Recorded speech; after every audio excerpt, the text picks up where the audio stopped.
দিয়ে আমার যারা হচ্ছে নিয়োগকর্তা তাদের স্তুতি বন্দনা হবে এবং এই প্রশ্নের বিনিময় মূল্য আমার একটা হচ্ছে আউটকাম থাকবে।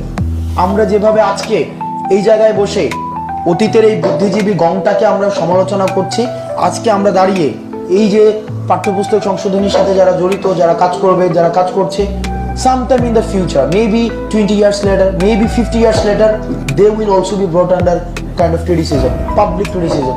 তারা বের হইতে পারে না রাস্তাঘাটে এখন। বুদ্ধিজীবিতার তো এই দৈন্যদশা হওয়ার কথা ছিল না, কিন্তু আজকে দৈন্যদশা। সুতরাং এটা যারা হিস্ট্রি মেক করতে পারে, আপনি তাদেরকে হিস্ট্রি রিডারের জায়গায় নিয়ে এসে তাদেরকে হিউমিলিয়েট করার এই একটা অপচেষ্টা বিভিন্ন জায়গায় করা হচ্ছে। সেই জিনিসটা আমি মনে করি ওই ধারণার থেকে একটু বের হয়ে আসতে হবে। দ্বিতীয় যে বিষয়টা সেটা হচ্ছে যে আমাদের মাথায় রাখতে হবে যে আমরা আবার যেন একটা সেন্ট্রিস্ট একটা হিস্ট্রি না হয়ে